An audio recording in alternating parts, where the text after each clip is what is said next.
హల్లెలూయా. యేసయ్యా నీకు వందనాలు. ప్రభు వైపు మన యొక్క రెండు చేతులను ఎత్తి కొన్ని నిమిషాలు ఆయన నామమును మనము స్తుతించగలిగిన వారముగా మనం ఉందామా ప్రభువా. హల్లెలూయా హల్లెలూయా బాబా బాబా శరణం అందరం హల్లెలూయా హల్లెలూయా హల్లెలూయా హల్లెలూయా హల్లెలూయా. అందరూ కలిసి పాడదాం రెండు చేతులు. హల్లెలూయా హల్లెలూయా హల్లెలూయా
ఆరాధనలో మీరు మాకు తోడుగా ఉండి నడిపించినందుకై నీకు స్తోత్రాలు. అపవిత్రులమైన మమ్ములను పవిత్రులుగా చేసి అన్య జనులలో నుండి మమ్మలను నీవు ప్రత్యేకించి ఏర్పాటు చేసుకుని ఈ దినాన్న ఈ స్థితిని మాకు ఇచ్చినందుకై నీకు మా రెండు చేతులెత్తి నేను స్తుతిస్తున్నాను. నీకు వందనాలు స్తుతులు చెల్లిస్తూ యేసు నామమున ప్రార్థించి ఆరాధన సమర్పిస్తున్నాం తండ్రి. ఆమేన్. అందరూ అలాగే నిలబడి ఉండగా దేవుని యొక్క వాక్యం పట్టణాన్ని మనం చదువుకుందాం. పరిశుద్ధ గ్రంథం నుండి కీర్తన భాగాన్ని మనము చదువుకోవలసిన వారమై ఉన్నాం. దయచేసి బైబిల్ గ్రంథం నుండి కీర్తన భాగాన్ని ఒకసారి మనము ధ్యానపూర్వకంగా చదువుదాం. దయచేసి దేవుని యొక్క వాక్యము వినడానికి ముందుగా దేవుని వాక్యాన్ని వినడానికి ముందుగా బైబిల్ పాఠాన్ని మనం చదువుదాం.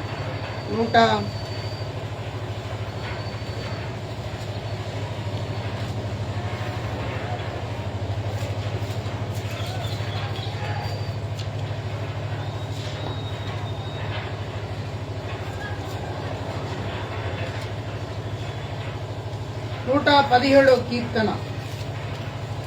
ఓకేనా? 117వ కీర్తన. అందులో 2 వచనాలు మాత్రమే ఉన్నాయి. ఆ 2 వచనాలను మనం చదువుదాం. బాబు జోనతాన్ వచ్చి ముందుకొచ్చి కీర్తన భాగాన్ని వారు చదువుతారు. ఆ తర్వాత ముందుకొచ్చి చదువు. కీర్తనలు 117 ఇక్కడికి రావాలి.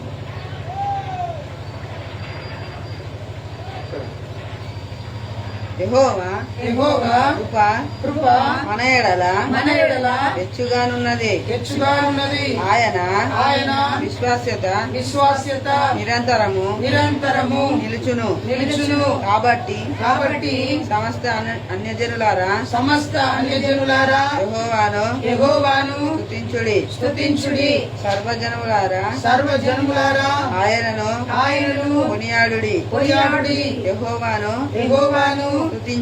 స్తుతించుడి. దేవుడి వాక్యం దీవించుగాక. ఆమేన్ ఆమేన్ ఆమేన్. దేవుడి పట్టణాన్ని దీవించి ఆశీర్వదించును గాక. ఆమేన్. అందరు కూర్చుందాం. దేవునికి స్తోత్రాలు కలుగును గాక. ఈ సమయము దేవుని యొక్క వాక్యము వినేటువంటి సమయం. దేవునికి స్తోత్రం కలుగును గాక. హల్లెలూయా. స్తోత్రం చెప్తాం అందరం. హల్లెలూయా. దేవుని యొక్క వాక్యమును మనము విందాము. వాక్యము జీవమైనటువంటి వాక్యాన్ని మనం విందాం.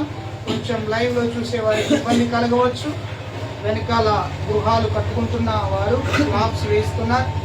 సో దయచేసి వాక్యాన్ని శ్రద్ధగా వినడానికి ప్రయత్నం చేయండి.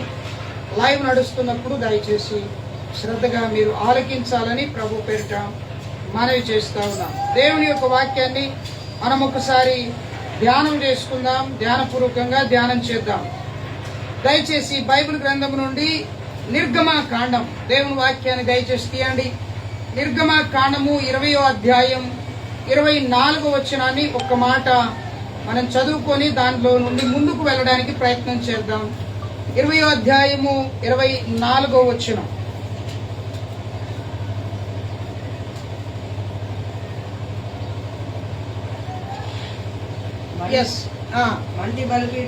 మంటి బలిపీఠమును నా కొరకు చేసి దాని మీద నీ దహన బలులను సమాధాన బలులను నీ గొర్రెలను నీ ఎద్దులను అర్పింపవలెను.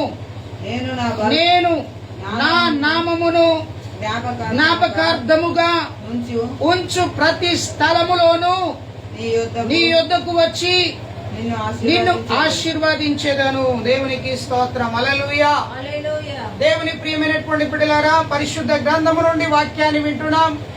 కూడి వచ్చిన మీ అందరికీ మన ప్రభువును ప్రియ రక్షకుడైన యేసు నామమున మీ అందరికీ వందనాలు తెలియజేస్తా ఉన్నాను. చూడండి ప్రియులారా, దేవుని యొక్క లేఖనం కీర్తన భాగం చదివిన తర్వాత వాక్యాన్ని ధ్యానిస్తున్నాం. దేవుని యొక్క వాక్యం నిర్గమకాండము 20వ అధ్యాయం 24వ వచనం.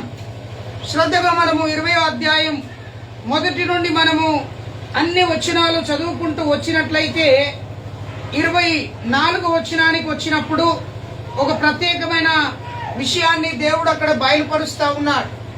మొదటి నుండి మరి వాక్యంలో చదువుతున్నప్పుడు మరి ఇశ్రాయేలు ప్రజలకు దేవుడైనటువంటి యెహోవా ఇచ్చినటువంటి ఆజ్ఞలు, మోషే ద్వారా దేవుడు వారికి ఇచ్చినటువంటి ఆ ఆజ్ఞలను, దేవుడు రాతి పలక మీద రాసి ఇచ్చినటువంటి ఆజ్ఞలను దేవుడు మోషే ద్వారా పలికిస్తున్నటువంటి మోషేకు అప్పగించి మోషే ద్వారా ఇశ్రాయేలు ప్రజలకు తెలియపరుస్తున్నటువంటి ఆ ఆజ్ఞలను మనం ఇప్పుడు చదువుతా ఉన్నాం. ఈ ఆజ్ఞలన్నిటినీ చదివిన తర్వాత చివరి మాటలోనికి మనం వచ్చినప్పుడు చివరి భాగములో దేవుడు ఏమంటున్నాడంటే, నాకు ఒక బలిపీఠాన్ని మీరు కట్టాలి. ఆ బలిపీఠం ఎదుట మీరు బలులన్నిటినీ కూడా అర్పించాలి అని చెబుతూ రెండవ భాగంలో ఒక మాట అంటాడు, నేను నా నామమును జ్ఞాపకార్థముగా నుంచుకొను ప్రతి స్థలములో నీ యొద్దకు వచ్చి నిన్ను ఆశీర్వదిస్తాను. హల్లెలూయా. దేవుడు అంటున్నాడు ఇశ్రాయేలు ప్రజలను ఉద్దేశించి ఈ వాగ్దాన వచనాన్ని చెప్తున్నటువంటి మాట, నేను నీ యొద్దకు వచ్చి నిన్ను నేను ఆశీర్వదిస్తాను. బాగా గమనించాలి. నేను నీ యొద్దకు వచ్చి నేను నిన్ను ఆశీర్వదిస్తాను. దేవుడే సాక్షాత్తు ఇశ్రాయేలు ప్రజలకు సూటిగాను ఖండితంగాను వారితో మాట్లాడుతున్నటువంటి మాట ఇది. నేను నీ యొద్దకు వచ్చి నిన్ను ఆశీర్వదిస్తాను. హల్లెలూయా. నెట్ అయిపోవచ్చు, జాగ్రత్తగా వైఫై కనెక్ట్ చేసుకోండి. నేను నిన్ను ఆశీర్వదిస్తాను. ఆశీర్వాదము అనేది చాలా చాలా ప్రాముఖ్యమైనటువంటి విషయం. బైబిల్ గ్రంథంలో ఆది కాండము నుండి ప్రకటన గ్రంథం వరకు మనం చదువుతున్నప్పుడు అనేక విషయాలను గురించినటువంటి ఆశీర్వాదాలు బైబిల్ గ్రంథంలో లిఖించబడ్డాయి. మరి ప్రతి ఆశీర్వాదం మానవుడు పొందుకుంటాడా అనంటే లేదండి ప్రియులారా, ప్రతి ఆశీర్వాదాన్ని మానవుడు పొందుకోలేడు. మరి ఏం చేస్తే మానవుడు ప్రతి ఆశీర్వాదాన్ని పొందుకోగలడు? భూమి అందున్న ఆశీర్వాదమే కానీ, పరలోకమందున్న ఆశీర్వాదమే కానీ, మరి ఎలాంటి ఆశీర్వాదమైనా సరే ఆ ప్రతి ఆశీర్వాదము మానవుడు పొందుకోవాలి, మానవుడు అనుభవించాలి. మానవుడు ఆ ఆశీర్వాదంలో నిలిచి ఉండాలంటే మానవునికి దేవుడు విధించిన కొన్ని కట్టడలు, కొన్ని ఆజ్ఞలు, కొన్ని పరిస్థితులు ఉన్నాయి. వాటిని మనము జ్ఞాపకం చేసుకో. ఈ రోజున కొన్ని విషయాలు మీకు చెప్పి ముగించాలని ఆశపడుతున్నాను. దేవుడు అంటాడు ఇక్కడ, నేను మీ యొద్దకు వస్తాను, ఆయన మన యొద్దకు వస్తానంటున్నా. ఆయన మన యొద్దకు వచ్చినప్పుడు ఆయనకు మనము యోగ్యమైన వారంగా కనబడాలి. అది చాలా ప్రాముఖ్యం. ప్రకటన గ్రంథం 3వ అధ్యాయం 20వ వచనం అంటుంది, ఇదిగో నేను తలుపు వద్ద నిలిచి ఉండి తట్టుచున్నాను. ఎవరైనాను సరే నా స్వరమును విని నా తలుపును తీసిన యెడల నేను వారితో, వారు నాతో కలిసి ఏం చేస్తారు? భోజనం చేస్తారు. దేవుడు నీ యొద్దకు వచ్చి నీ హృదయము అనేటువంటి తలుపులను తట్టుచున్నప్పుడు నువ్వు దాన్ని గ్రహించడమే కాదు, దాన్ని గుర్తించడమే కాదు, దాన్ని నువ్వేం చేయాలో తెలుసా? ఆ గ్రహింపు కలిగినటువంటి నీవు ఏం చేయాలో తెలుసా? ఆయన వచ్చి ఉన్నాడు అనేటువంటి విషయాన్ని నువ్వు గుర్తించాలి. నీ యొద్దకు వచ్చినప్పుడు, ఆయన నీ యొద్దకు వచ్చినప్పుడు, హల్లెలూయా, మన యొద్దకు ప్రభు వచ్చినప్పుడు మనం గుర్తించడం నేర్చుకోవాలి. చాలాసార్లు మనం గుర్తించాం. ఆయన మన యొద్దకు వస్తాడు, వెళ్ళిపోతాడు. ప్రార్థిస్తున్నప్పుడు మన యొద్దకు వస్తాడు, మనము వాక్యం వింటున్నప్పుడు ఆయన మన యొద్దకు వస్తాడు, ఆరాధిస్తున్నప్పుడు మన యొద్దకు వస్తాడు, ఆయన సన్నిధిని అనుభవిస్తున్నప్పుడు మన యొద్దకు వస్తాడు. కానీ మనం ఏం చేస్తాం తెలుసా? మన యొద్దకు వచ్చిచున్న ఆ ప్రభువుని మనం ఏం చేస్తాం? గుర్తించాం. ఏం చేయం? గుర్తించాం. ఉదాహరణకి మీకు మొబైల్ ఉంటే, మొబైల్లో మీకు డాటా అయిపోతుంది అంటే నీకు ఒక మెసేజ్ వస్తుంది. దాన్ని బట్టి నువ్వేం చేస్తావు? అయ్యో నా మొబైల్లో ఇంటర్నెట్ యొక్క డాటా అయిపోతుంది అని నేను వాడుతున్నటువంటి సిమ్ యజమానులు, ఆ యజమానులు అక్కడ పనిచేసే వారికి గుర్తించి వారు నాకు ఒక మెసేజ్ని, ఒక వార్త నాకు పంపించారు. ఇదిగో నీకున్నటువంటి మొబైల్లో ఉన్న ఈ యొక్క ఇంటర్నెట్ సేవల యొక్క ఆ స్పీడ్ తగ్గటము లేదా ఆగిపోవడం జరుగుతుంది అని వారు తెలియపరుస్తారు. అప్పుడు ఏం జరుగుతుంది? నువ్వు అప్రమత్తమవుతావు. ఆ మెసేజ్ రాగానే నువ్వు నెట్ ఆఫ్ చేయడము, లేకపోతే చూసేది తగ్గించడము, ఈ రోజంతటి కావలసిన ఆ ఇంటర్నెట్ ని ఎలా ఉపయోగించుకోవాలో you are planning that one. నువ్వు ప్లాన్ చేసుకుంటావు, దాని కొరకు నువ్వు ఆలోచిస్తావు, ఆలోచన కలిగి నువ్వు ప్లాన్ చేస్తావు. చూడండి ప్రియులారా, ఒక వాడుతున్నటువంటి వస్తువును గురించినటువంటి వార్తని ఎద్దుకు వచ్చినప్పుడు నువ్వు అప్రమత్తమైతే, మరి దేవాతి దేవుడు, సృష్టికర్త అయినటువంటి దేవుడు, భూమిని ఆకాశంను సృష్టించి పరిపాలన చేస్తున్నటువంటి ప్రభు యొక్క వాక్యముని యొద్దకు వచ్చి నీతో మాట్లాడుతున్నప్పుడు నువ్వెంత జాగ్రత్తగా ఉండాలి, ఎంత జాగ్రత్తగా ఉండాలి. హల్లెలూయా. ఒకసారి ఆలోచన చేద్దాం మనం. ఇక్కడ ప్రభు ఇశ్రాయేలు ప్రజల యొద్దకు వచ్చి అంటున్నాడు, నేను మీ యొద్దకు వస్తాను. ఎప్పుడు వస్తాను? మీరు నాకు బలిపీఠం కట్టాలి. ఆ బలిపీఠం ఎదుట నీవు ఏం చేయాలి? దహన బలులను, సమాధాన బలులను ఏం చేయాలి? నీవు నాకు అర్పించాలి. దహన బలిని, సమాధాన బలిని నువ్వు నాకు అర్పించాలి. బైబిల్ ఏమంటుందో తెలుసా అండి? పాత నిబంధన కాలంలో బలులు అర్పించేవారు, కానీ ఇప్పుడు మాత్రం ఏమైతుందో తెలుసా అండి? బలి అర్పించేవారు లేరండి. బైబిల్ ఏమంటుందంటే విరిగి నలిగిన హృదయమే నీకు బలిగా దేవునికి అర్పించాలి. నీ మనసే నీవు దేవునికి బలిగా అర్పించాలి. దేవునికి స్తోత్రం, హల్లెలూయా. కనుక మీరు ఆలోచించవలసినటువంటి విషయం, ఆయన నీ యొద్దకు రావాలంటే నువ్వేం చేయాలి? నువ్వేం చేయాలి అంటే నీ హృదయాన్ని మొదట తెరవాలి. హృదయాన్ని ఎప్పుడు తెరుస్తావు?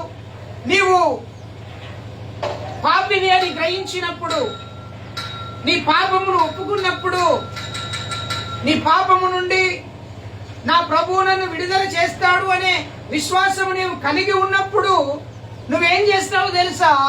నీ హృదయాన్ని తెరుస్తావు. హృదయం తెరవడమే కాకుండా హృదయంలోనికి దేవుని యొక్క సన్నిధిని, దేవుని యొక్క స్థితిని నువ్వేం చేస్తావు? ఆహ్వానిస్తావు. కనుక నీ హృదయము తెరవబడాలి. అందుకే ఒక భక్తుడు ఇలా పాట రాశాడు, నా హృదయము వింతగా మారేను. తెరవబడి, నా హృదయం తెరవబడి. నీ హృదయం తెరవబడాలి. నీ హృదయం తెరవబడినప్పుడు పాతవి గతించిపోతాయి, కొత్తగా మార్చబడతాయి. మాటలు, చూపులు, నడకలు అన్నీ కూడా మార్చబడతాయి. మరి ఇశ్రాయేలు ప్రజలను గురించి ఇంతగా దేవుడు మాట్లాడుతున్నటువంటి విషయం, నేను నిన్ను ఆశీర్వదిస్తాను, నీ యొద్దకు వచ్చి నిన్ను ఆశీర్వదిస్తాను. చూడండి, హృదయం తెరవబడి నీ పాపమును ఒప్పుకొని పశ్చాత్తాపడి పరిశుద్ధపరచబడినటువంటి నీవు దేవునికి యోగ్యమైనటువంటి వ్యక్తిగా మారినప్పుడు ఆయన నీ హృదయం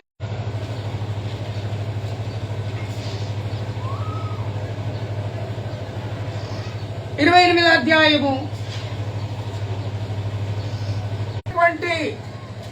సమస్త జనముల కంటే నిన్ను హెచ్చించును. హల్లెలూయా. ఆయన నీ యొద్దకు వచ్చి నిన్ను ఆశీర్వదించాలంటే ఆయన చేసేటువంటి గొప్ప కార్యం ఏంటిదో తెలుసండి? ఆశీర్వదించడం గొప్ప కార్యమే, కానీ ఆయన నీ యొద్దకు రావడం గొప్ప కార్యం. వచ్చి ఏం చేస్తాడంటే తెలుసా? ఆయన నిన్ను చూస్తాడు. వచ్చిన నిన్ను ఆశీర్వదించాలంటే అక్కడ ఉంటది ఏమని తెలుసండి? దేవుడైనటువంటి యెహోవా నీకు ఆజ్ఞాపించిన ఏంటిది? నీకు ఆజ్ఞాపించిన ఆజ్ఞలన్నిటిని అనుసరించి వాటి ప్రకారం నువ్వు నడుచుకున్నట్లయితే దేవుడు నిన్ను సమస్త జనముల కంటే, భూమి మీద ఉన్న సమస్త జనముల కంటే నిన్ను హెచ్చిస్తాడు. అక్కడ ఒక మాట ఉంటది, ఏమని తెలుసా? దేవుడైన యెహోవా మాట శ్రద్ధగా విని. నువ్వేం చేయాలి తెలుసా? వినాలి. నువ్వేం చేయాలి బిడ్డలారా? నువ్వేం చేయాలి? వినాలి. దేవుని మాట వింటే నీకు ఆశీర్వాదం కలుగుతుంది. దేవుని మాట వింటే జీవితం మారుతుంది. దేవుని మాట వింటే బ్రతుకులు మారుతాయి. దేవుని మాట వింటే కుటుంబాలు మారుతాయి. దేవుని మాట వింటే మనుషుడి జీవితంలో చూడని కార్యాలు చూస్తాడు. ఎలా వినాలంట? శ్రద్ధగా వినాలి. శ్రద్ధగా వినాలి. ఎవరైనా స్టోరీ చెప్తుంటే నువ్వేం చేస్తావు? ఆ స్టోరీ నువ్వు శ్రద్ధగా వింటావు. మొబైల్స్ లో రీల్ చూస్తున్నప్పుడు నువ్వు ఎలా వింటావు? శ్రద్ధగా చూస్తావు, శ్రద్ధగా వింటావు. అదే ప్రకారంగా జీవాధిపతి అయినటువంటి దేవుడు ఆయన చెప్పే ప్రతి మాట నువ్వేం చేయాలి? శ్రద్ధగా వినాలి. వింటే నీకు విశ్వాసం పుడుతుంది. వింటే నీకు విశ్వాసం కలుగుతుంది. వింటే ఆయన మాట వింటే సమస్త జనముల కంటే, భూమి మీద ఉన్న సమస్త జనముల కంటే నిన్ను హెచ్చుగా హెచ్చించబడతావు. ఉన్నతమైన స్థితిలోనికి నీవు వెళుతావు. ప్రియ స్నేహితులారా, సహోదరి సహోదరులారా, దయచేసి జాగ్రత్తగా మీరు ఆలకించండి నా మాట. ఏంటి నా మాటలు అని అంటే, నీ యొద్దకు వచ్చి నిన్ను ఆశీర్వదిస్తానని దేవుడు ఇశ్రాయేలు ప్రజలకు చెప్పాడు. ఈ రోజున అదే వాక్యం చదువుతున్నాం. ఆ మాట నీకు నాకు వర్తిస్తుంది. ఆయన నీ యొద్దకు వచ్చి నిన్ను ఆశీర్వదించాలంటే నీ హృదయము ఆయన కోసం తెరిచి ఉంచాలి. పాప దోషములన్నిటిని ఒప్పుకొని విడిచిపెట్టి పవిత్రపరచబడిన వాడవై ప్రభు కొరకు ఎదురు చూసే వ్యక్తిగా ఉండినప్పుడు ఆయన మాటను నువ్వు శ్రద్ధగా వింటే, శ్రద్ధగా వినాలి. చాలాసార్లు దేవుని మాటలు మనం శ్రద్ధగా వినం. శ్రద్ధగా వినడం నేర్చుకోవాలి. చెప్పినారులే విందాంలే, అది కాదు. శ్రద్ధగా వినాలి. ఎంత శ్రద్ధగా వినాలి? ఒక మాట అటుపోకుండా, ఒక మాట ఇటుపోకుండా వినాలి. పొరపాటు జరగకుండా వినాలి. దూరం కాకుండా వినాలి. దేవునికి దగ్గరయ్యేటట్టుగా ఆ చెప్పబడుతున్న మాటను ఆలకించాలి. బైబిల్లో మాట విన్నవారున్నారు, మాట వినని వారున్నారు. మాట విన్నటువంటి అబ్రహాం ఏమయ్యాడు? ఆశీర్వదించబడ్డాడు. మాట విననటువంటి ఆదాము అవ్వ కుటుంబం ఏమైంది? దేవుని తోటలో నుండి వెలివేయబడ్డారు. మాట విన్నటువంటి 10 మంది కన్యకల్లో 5 ఏమయ్యారు? పెళ్లి కుమారుని ఎదుర్కొన్నారు.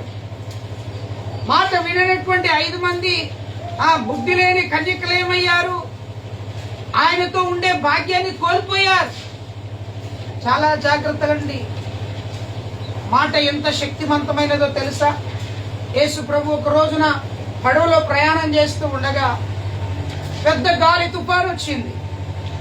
యేసయ్య దగ్గరకు వచ్చి అందరూ అంటున్నాడు, అయ్యా అయ్యా అయ్యా మేము నశించిపోతున్నాం, నీకు చింతలేదా? నువ్వు లే లే లే లే లే. ప్రభు లేచిన తర్వాత ప్రభు వారిని చూసి, అవిశ్వాసంతో ఉన్నవారులారా భయపడక. ఆ గాలిని తుఫాను చూసి గద్దించగా అది ఆయన మాటకు లోబడి అణిగెను. అంటే ఆయన మాటకు సముద్రములో ఉన్నటువంటి గాలి తుఫాను కూడా ఏమైంది? అణిగిపోయింది. ఈ రోజులో ఒక తల్లి తండ్రి మాట పిల్లలు వినట్లేదు. స్నేహితుల మాటలు వింటున్నారు. హలో ఎక్కడున్నావు, రారా పోదాం అని అంటే వెళ్ళిపోతాడు. తల్లి అంటది, ఎక్కడికి పోతున్నావు, ఎందుకు పోతున్నావు అని అంటే, నీకెందుకు ఆమె, నీకేం తెలుసు, ఎవడరా నీ స్నేహితుడేనా ఫోన్ చేసింది అని అంటే, నువ్వు ఎవరి గురించి అన్నా మాట్లాడు కానీ నా స్నేహితుడి గురించి, నా దోస్తు గురించి మాట్లాడు. నన్ను ఏమైనాను కానీ నా స్నేహితుడు మాత్రం ఎంత ప్రేమ! ఆ స్నేహితుడు నీకోసం ఏం చేయలేదు, కానీ ఆయన మీద అమితమైన ప్రేమ. 9 మాసాలు మోసి కని పెంచి పెద్ద చేసినటువంటి తల్లిని తండ్రిని ఎదిరించే పరిస్థితికి నువ్వు వచ్చావంటే దేవునికి విరోధమైన మాటలు వింటున్నావనే కదా అర్థం. బైబిల్ ఏమంటుంది? సామెతల గ్రంథం 17:17లో నిజమైనటువంటి స్నేహితుడట విడువక ప్రేమిస్తాడు. ఎవరు ఆయన నిజమైన స్నేహితుడు? నీ కొరకు ప్రాణం పెట్టిన నీ పరలోకపు యొక్క తండ్రే కదా. ఒక 5,000 రూపాయలు అడుగు నీ స్నేహితుడు, వాడు ఫోన్ లేపడం ఆపేస్తాడు, మాట్లాడడం ఆపేస్తాడు. అరే నువ్వు ఎప్పుడు డబ్బులు అడుగుతావున్నారా, నువ్వు దూరంగా ఉండాలంట, నువ్వు నాతో మాట్లాడక, మా అమ్మ నాన్న తిట్టారా అని చెప్పేసి నేను దూరం చేస్తాడు. వీడు పిచ్చోడు అయిపోతాడు. అయ్యో నా దోస్తుకు నేను అడగడక డబ్బులు అడిగే వాడు ఇవ్వలేదు అని చెప్పి వీడు పిచ్చోడైపోయి వీడు ఏమైపోతాడు తెలుసా? వీడు మొత్తం సైకోగా మారిపోతాడు. సైకోగా మారి ఇంటికి పీక్కుంటూ లాక్కుంటూ అందరినీ తోసుకుంటూ తుమ్ముకుంటూ వెళ్ళిపోతూ ఉంటాడు. ఏం చేస్తాడో తెలియదు. అంటే మాట శ్రద్ధగా వినడం, దాని గురించి కాదు ప్రభు యొక్క వాక్యం చెప్పేది. దేవుని మాటను శ్రద్ధగా వినాలి, ఆయన మాటను అంగీకరించాలి. దేవుడు అంటున్నాడు అక్కడ, ఇదిగో నీ దేవుడైన యెహోవా మాట శ్రద్ధగా వింటే ఈ ఆశీర్వాదాలు వస్తాయి, వినకపోతే ఆశీర్వాదాలు రావు. మనం వినడం నేర్చుకోవాలి. దేవుడు అంటాడు, ఆ మోషే ద్వారా 12 గోత్రాలను నియమించినటువంటి ఆ దేవుడు 12 గోత్రాలను ఆశీర్వదించాడు. ఏ గోత్రాన్ని తృణీకరించలేదు. దేవుని దృష్టిలో అందరూ సమానులేనండి. చాలాసార్లు మనం ఏమనుకుంటామంటే, దేవుని దృష్టిలో ఉన్నటువంటి నేను దేవుడికి ఇష్టం లేదేమో, దేవుడు నన్ను ఆశీర్వదించలేదు. కాదు కాదు, దేవుని ఆశీర్వాదం నీకు పొందుకోకపోవడానికి కారణం ఏందో తెలుసా? ఆయన నీ యుద్ధకు వచ్చినప్పుడు నీ హృదయం తెరవట్లేదు, ఆయన నీతో మాట్లాడుతున్నప్పుడు ఆయన మాట నువ్వు శ్రద్ధగా వినటం. ఇదే కారణం, ఇదే కారణం తప్ప మరొక కారణం ఏమీ కూడా లేదు. ఇంకొకటి ఏందో తెలుసా అండి, మూడో కారణం కూడా ఉంటుంది బైబిల్లో.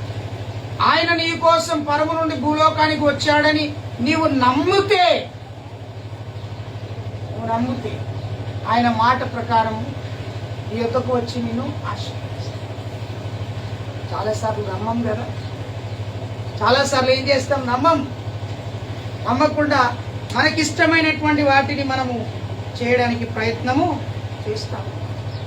చూడండి, ఇక్కడ మనం చదువుతున్నాం, అదే అధ్యాయములో 15వ వచనంలో చదివితే, నేడు నేను నీకు ఆజ్ఞాపించేటువంటి సమస్తమైన ఆజ్ఞలను కట్టడలను నీవు అనుసరించి నడుచుకొనని ఎడల, నడుచుకొన వలనని నేను నీకు ఆజ్ఞాపించినటువంటి మాటలను నువ్వు నడుచుకొనని ఎడల, వినని ఎడల ఈ శాపములన్నీ నీ మీదికి వస్తాయి. 1 నుండి 14 వచనాలు దీవెనలు ఉన్నాయి. 15వ వచనం నుండి చివరి వరకు శాపములు. చాలాసార్లు దేవుడు అరే పలానా అక్క నన్ను తిట్టింది కనుక నాకు ఆ శాపం వర్తించింది అంటారు. కాదండి, ఏ మనుష్యుడు ఇంకొక మనుష్యుని శపించడానికి అధికారం లేదు, దీవించడానికి కానీ శపించడానికి అధికారం లేదు. చాలా మంది పొరపాటు పడుతూ ఉంటారు, ఆ అక్క నోటితో అన్నది కనుక అట్టనే జరిగింది. కాదు, ఆ అక్క మాట్లాడిన మాటను నువ్వు నమ్మేవో చూడు, అది నీ పొరపాటు. దేవుడు ఏ వ్యక్తిని శోధించడు, శ్రమ పెట్టాడు. శ్రమలు నువ్వు తెచ్చుకుంటావు, శోధనలోనికి నువ్వు వెళ్తావు. చాలా ముఖ్యమైన విషయం, శ్రమలు నువ్వు తెచ్చుకుంటావు, శోధనలోనికి నువ్వు వెళ్తావు. వినని ఎడల నువ్వేమైతావు, శాపములకు గురి. బైబిల్ గ్రంథములో సమూయేలు ప్రవక్త ఏమంటాడో తెలుసా అండి, దేవునికి బలి అర్పించుట కంటే, దహన బలులు అర్పించుట కంటే, ఏమండి, దేవునికి దహన బలులు అర్పించుట కంటే, ప్రొబ్బిన వాటిని అర్పించుట కంటే,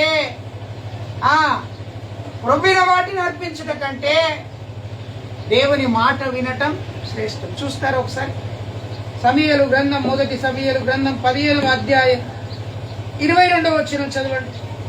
ఎవరు ఈ సమూయేలు? ఎవరు? మీరు బైబిల్లో చదివితే హన్నా కుమారుడైనటువంటి సమూయేలీన. ఎక్కడున్నాడు ఈ సమూయేలు? దేవుని మందిరంలో విడువబడ్డాడు. ఎప్పుడు విడువబడ్డాడు? తల్లి దేవుని దగ్గర ప్రార్థన చేసుకొని ఒప్పుకొని చేసుకున్నది, ప్రభువా నీవు నాకు కుమారుణ్ణి ఇచ్చినట్లయితే ఆ కుమారుణ్ణి పాలు విడవక మునిపే నేను దేవుని మందిరంలోకి తీసుకొచ్చి నేను వదిలేస్తాను, వాడు నీ పరిచర్య చేస్తాడు. తల్లి అలా వదిలేసింది. సంవత్సరానికి ఒక పర్యాయం వెళ్ళింది. సంవత్సరానికి ఒక పర్యాయం వెళ్ళి చూసి ఆనందించి సంవత్సరానికి ఒక వస్త్రాన్ని, సంవత్సరానికి ఒక అంగిని తీసుకువెళ్ళేది. సంవత్సరం వరకు తిరిగి చూడలేదు. కుమారుడు అక్కడే పెరిగాడు, పెద్దోడయ్యాడు, దర్శనం పొందుకున్నాడు, దేవుని స్వరాన్ని విన్నాడు, దేవుని మాటను పొందుకున్నాడు. దేవునికి స్తోత్రం, హల్లెలూయా. దైవజనుడైనటువంటి మీరు అక్కడ గమనించినట్లయితే బాలుడు ఆ దేవునికి పరిచర్య చేస్తున్నటువంటి సమయమున దైవజనుడు ఏలీ దగ్గర పరిచర్య చేశాడు, షిలోహు మందిరంలో పరిచర్య చేశాడు. ఈ రోజుల్లో సంఖ్యకు బ్యాగ్ వేసుకున్న వాళ్ళందరూ పాస్టర్లు. 4 ముక్కలు వాక్యం వస్తే చాలా అబ్బో పెద్ద పాస్టర్. జరగబోయేది నేను చెప్తాను, జరగబోయేది నువ్వు చెప్పడానికి నువ్వు దేవుడు కాదు. జరగబోయేది దేవుడు చెప్తాడు, జరగబోయేది దేవుడు జరిగిస్తాడు. ఇప్పుడే చెప్తాడు, ఇప్పుడే చెప్తున్నాడు. ఏం చెప్తాడు? ఏలి యాజకుడు, ఏలి కుమారుడు దుర్మార్గపు యొక్క పనులు చేశారు. ఏలి దేవుడికి నమ్మకంగా ఉన్నాడు, ఏలి యాజకత్వాన్ని కొనసాగిస్తున్నాడు, వృద్ధుడైపోయాడు. ఏలి దగ్గర యొక్క సమయాలు పెంచి పెద్దవాడయ్యాడు, పెరుగుబడ్డాడు. ఏలి సమయాలు ఒకే చోట పడుకున్నారు. ఏలికి దర్శనం రాలేదు, కానీ సమయాలకు దేవుడి స్వరం వినబడి సమయాలు పిలుస్తున్నప్పుడు దేవుడు సమయాలు అని పిలవగానే అర్థం కాలేదు. మా దైవజనుడు పిలుస్తున్నాడని లేచి వెళ్ళిపోయి లేపాడు. ఒకసారి, 2 సార్లు, 3 సార్లు లేపాడు. దైవజనుడికి అర్థమైంది, ఓహో సమయాలు నా దగ్గరికి వచ్చి అడుగుతున్నాడు కదా, ఏంటిది అసలు సంగతి, అసలు నేనైతే పిలవట్లేదు, నేను గాఢ నిద్రలో ఉన్నాను, నన్ను లేపి మరి డిస్టర్బ్ చేసి అడుగుతా ఉన్నాడు. What is the problem, what is the ఏం ఆలోచించాను. అప్పుడు దైవజనుడైన ఏలి అంటాడు, ఇదిగో సమయాలు నాయనా, ఎవరైనా నీ యొద్దకు వచ్చి నేను లేపి నిన్ను పేరు పెట్టి పిలిచినట్లయితే నువ్వు పలకాల్సిన మాట ఏందో తెలుసా, చిత్తము ప్రభువా నేను ఉన్నానని నువ్వు పలుకు. ఏమండి, చిత్తము ప్రభువా నేను ఉన్నానని నువ్వు పలుకు అంటే అలాగే 4వసారి ప్రత్యక్షమైంది. అలాగే పిలిచాడు దేవుడు. సమయాలు సమయాలు అని పిలగగానే దేవుడి దగ్గర అంటున్నాడు, నీ దాసుడనైనా నేను ఇక్కడ ఉన్నాను, ఆలకిస్తున్నాను ప్రభువా, నీ చిత్తము నాతో మాట్లాడు. వెంటనే దేవుడు మాట్లాడడం మొదలుపెట్టాడు. సమయాలు బాలుడుగా ఉన్నప్పుడే అంత భక్తి కలిగిన వాడిగా ఉన్నాడు. పాలు విడవక మునిపే తల్లి మందిరంలో వదిలేస్తే ఆయన భక్తిలో పెరిగారు. ఏమండి, ఆయన భక్తిలో పెరిగాడు. ఆ భక్తుడన్న మాట ఏదో తెలుసా, 15వ అధ్యాయం 22వ వచనంలో అంటాడు, ఇదిగో దేవుని ప్రజలారా మీరు ఆలకించండి. ఏంటిదో తెలుసా, మనము దేవుడు సెలవిచ్చిన మాటను గైకొనుట వలన దేవుడు మనల్ని బట్టి సంతోషిస్తాడు. ఆయన చెప్పిన మాటను బట్టి, ఆయన చెప్పిన మాటను మనం గైకొంటే, వింటే దేవుడు సంతోషిస్తాడు. కానీ మనం అనుకుంటున్నాం దహన బలి అర్పిస్తే, కొవ్విన వాటిని అర్పిస్తే దేవుడు సంతోషిస్తాడా? అందుకే దహన బలి అర్పించుట కంటే, కొవ్విన వాటిని అర్పించుట కంటే మాట వినటం. పిల్లలారా, తల్లిదండ్రులారా, ప్రభువాక్యం మీకు జ్ఞాపకం చేస్తారు. దేవుని మాటను మీరు వినండి. వినుట. అక్కడ ద్వితీయోపదేశ కాండంలో ఇశ్రాయేలు ప్రజలకు దేవుడు ఏమంటున్నాడు, మీరు నా మాటను వింటే ఈ దీవెనలన్నీ, ఆశీర్వాదాలన్నీ మీకు వస్తాయి. మీ పంటలు దీవించబడతాయి, పొలములు దీవించబడతాయి, మీ గొడ్డు గోజలు దీవించబడతాయి, మీ పశువులు దీవించబడతాయి, మీ ఇల్లు దీవించబడతాయి, మీ భార్య దీవించబడతాయి, మీ దాసులు అందరూ దీవించబడతాయి. ఏం చేస్తే ఆయన మాట వింటే, ఆయన మాట వినడం మానేస్తాం. ఇది వింటాం కానీ దేవుని స్వరంను వినం, దేవుని మాటను వినం. అందుకే సమయాలు అంటాడు, ఇదిగో ప్రజలారా మీరు దేవుని మాటను మీద మీరు అంగీకరించిన వారై బలులు అర్పించడం కాదు కానీ ఆయన మాట మీరు వినండి. 22వ వచనంలో చదివితే దేవుడు ఆదామును చేసినప్పుడు, అవ్వను చేసినప్పుడు వాటన్నిటిని చూసి ఏమన్నాడో తెలుసా అండి, మీరు ఫలించి అభివృద్ధి పొంది సముద్ర జలములలో నిండి ఉండుడని పక్షులను భూమి మీద విస్తరించును గాకనియు వాటిని ఆశీర్వదించెను. ఆదామును తయారు చేయక మునుపు 5 దినములలో దేవుడు చేసినటువంటి గొప్ప కార్యాలు. మొదటి అధ్యాయము 1వ వచనం నుండి 23 వరకు చదివితే అందులో అన్ని విషయాలు ఉన్నాయండి. భూమి మీద ప్రాకే పురుగులు, సముద్రము, జలరాశులు, జలచరములు, ఇవన్నీ ఉన్నాయి. ఇవన్నీ ఆశీర్వదించబడ్డాయి. దేవుడు ఆశీర్వదించాడు. నేను కుక్కను పెంచాను, కుక్క పిల్లలను కన్నది. ఆ కుక్క పిల్లలు కనడానికి కుక్కలను ఆశీర్వదించడం కాదండి, కుక్కకు ఆశీర్వాదం ముందే ఉంచాడు దేవుడు. కుక్కను ఆశీర్వదించిన దేవుడు మానవుని కూడా ఆశీర్వదించాడు. 1వ అధ్యాయం 29వ వచనం ఏమంటాడు చూడండి, 28 దేవుడు వారిని ఆశీర్వదించెను. ఎవరిని ఆశీర్వదించాడు? 27వ వచనం, దేవుడు తన స్వరూపమందు నరుని సృజించాడు. ఆ స్వరూపమందు నరుని సృజించిన తర్వాత స్త్రీనిగా పురుషుడిగా వారిని సృజించి దేవుడు వారిని ఆశీర్వదించాడు. 28వ వచనం, వారిని ఆశీర్వదించి వారికి ఏమని చెప్పాడు, మీరు ఫలించండి, మీరు భూమిని నిండించి దానిని లోపరుచుకోండి అండి. మీరు ఫలించండి, భూమిని నిండించండి, దానిని మీరు లోపరుచుకోండి. చాలాసార్లు దేవుని యొక్క ఆశీర్వాదాన్ని మానవుడు పొందుకోలేకపోవడానికి కారణం ఏంటో తెలుసా? ఆయన తన యొద్దకు వచ్చి, నీ యొద్దకు వచ్చి హృదయాన్ని తెరిచి చూడమని చెప్పి, తెరిచి ఉంచని హృదయాన్ని బట్టి ఆ మనుష్యుడు ఆశీర్వాదం కోరుతాడు. రెండవదిగా ఆయన మాటను శ్రద్ధగా వినకపోవటం వల్ల. మూడవదిగా ఆయన ఆశీర్వాదిస్తే నేనే ఆశీర్వదించానని చెప్పుకోవడం వలన. ఆయన చెప్పిన మాట ప్రకారం నడవకపోవడాన్ని బట్టి దేవుడిచ్చే ఆశీర్వాదాన్ని మనుషుడు పోగొట్టుకుంటాడు. కనుక ఈ రోజున నా మాటలు వింటున్నటువంటి నీవు దయచేసి నీ జీవితంలో, దేవుని మాటలు వింటున్నటువంటి నీ జీవితంలో ఒక ప్రత్యేకమైన పరిస్థితిని నువ్వు ఏర్పాటు చేసి, ప్రభువా, నిర్గమకాండములో 20వ అధ్యాయములో నువ్వు అన్ని ఆజ్ఞలు ఇచ్చావు. అందులో ఒక ఆజ్ఞ, దేవా నీ మాట వినాలనేటువంటి ఆ మాట వినడానికి సాయించు అని ప్రార్థన చేస్తావు. తలలు వంచుగా ప్రార్థన చేసుకుంటాం. పరిశుద్ధుడా, ప్రేమ కలిగిన మా తండ్రి, కృప కలిగినటువంటి మా దేవుడా, సన్నిధిలో ప్రార్థిస్తున్నాం. మేమేమై ఉన్నామో నీ దయ వలన, నీ కృప వలన అయి ఉన్నాం తండ్రి. నీ వాక్యం మాతో చెప్తున్నావు, నీ వాక్యం మాతో మాట్లాడుతున్నది ప్రభువా. నీ మాట వినడానికి, మా హృదయం తెరవడానికి సాయం చేయమని ప్రార్థన చేస్తాం. ఇంకే వందనాలు, స్తుతులు చెల్లిస్తాం. రాలేని బిడ్డల్ని జ్ఞాపకం చేసుకోండి. ఈ ప్రాంతం అంతటిని మీరు కదిలించండి ప్రభు. ఈ ప్రాంతంలో అనేకులు రక్షణ పొందినట్టుగా ప్రార్థన చేస్తున్నారయ్యా. ఈ ప్రాంతంలో గొప్ప గొప్ప గొప్ప కార్యాలు మీరు చేయండి ప్రభు, మీరు జరిగించండి ప్రభు.